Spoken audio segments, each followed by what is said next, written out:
Hey everybody, I'm Kevin Purcell, and what in the world did Logos do with the iPhone app? Logos Bible software just updated to version 53, and it's quite a bit different. And so I'm going to show it off to you today and help you see where all your stuff is in the new version, because they moved it all over the place. So here we are in the Logos mobile app version 53 user interface. And I think you'll notice, if you've been a long-time user of the Logos iPhone app, that it's quite different. Things look very different. In fact, it might be a little jarring for many people at first. Now, the thing to notice is at the bottom of the screen, you'll see these 5 buttons. We call them tabs. There's Today, Ask, the Read tab, which isn't labeled that way, but that's kind of what it is.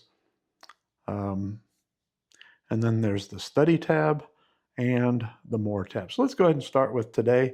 This is what used to be called the dashboard. And if you open it up, you'll see there are a number of things here on the main screen. You can turn on the user interface customizations there. There's this ad at the very top of the screen, which, by the way, you can make that go away. The Ask bar, where you can type in a question, and it'll open up the Study Assistant. Then we have the Get Started section. That's just this stuff here at the top. It begins with the reading plans that are pinned here. And in this reading plans card, notice there are a few different things. Here's where you would create new ones. They have a whole bunch of featured ones. You can create a reading plan for the Bible or some other book. If you want to find a reading plan, you can right there. There are 2 little tabs under the word reading plans. Today, these show reading plans that have reading options due today.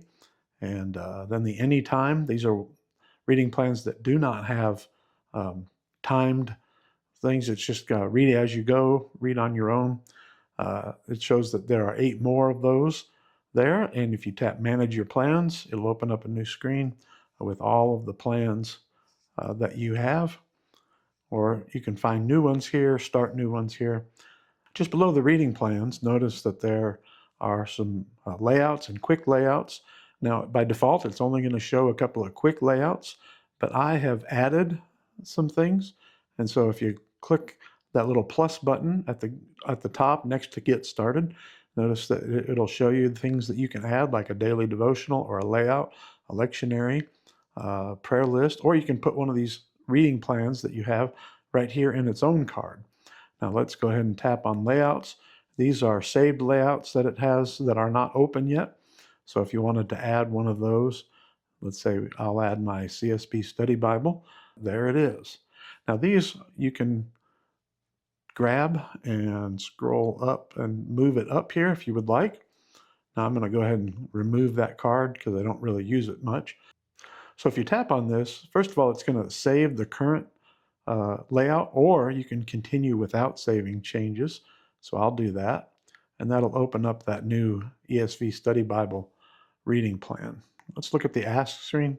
And this shows you the Study Assistant. And I'll be honest with you, I know Logos makes a big deal out of the Study Assistant. I use it on occasion, but I really kind of wish that the Library tab was still here, and instead they put the Study Assistant under Study. It just seems to make more sense to me. But if you use the Study Assistant, there's really not a whole lot new here. So if you open up this Read tab, which is what they call it, it's actually just your Bibles or whatever you've been reading lately. This will open up your layout that you have opened. Tap it again, and it'll bring you to the layout screen, which is very familiar. You're probably used to seeing that if you've used Logos before. But let's go over here to the Study tab. This is probably the biggest change besides the Today screen. At the top, you have your most recent, or actually your preferred Bible, along with recent books that you've had open. And then these pinned cards here. It comes, I think, with 6 by default, but I've added a few, and you go to this Edit tab up here at the top, and notice it allows you to either remove some of these, and by the way, you can also drag and drop these things. And then go down here, and it offers to let you add different things. So there's sections, read, find answers, study. Those are all grayed out because all of them are in my area of pinned cards. Notes and documents, and then advanced tools. Now these used to kind of be categorized in the more menu. So let's go ahead and notice that there's more. We'll look at that in just a second. Then below these cards, there are 5 more menu items. Again, these are all things that used to show up in the more menu and aren't there now. They're here in the study section. When you do open more, notice there's not much here. It's really just kind of settings. In fact, it would make more sense if they changed the name to settings. I'm not going to spend a lot of time on that. But that's the brand new layout of the Logos mobile app in version 53. Now, if you've enjoyed this, if you would do me a favor and hit the like button and share it with others, and please subscribe to my channel where I do a lot of posts about Logos Bible software and church and technology.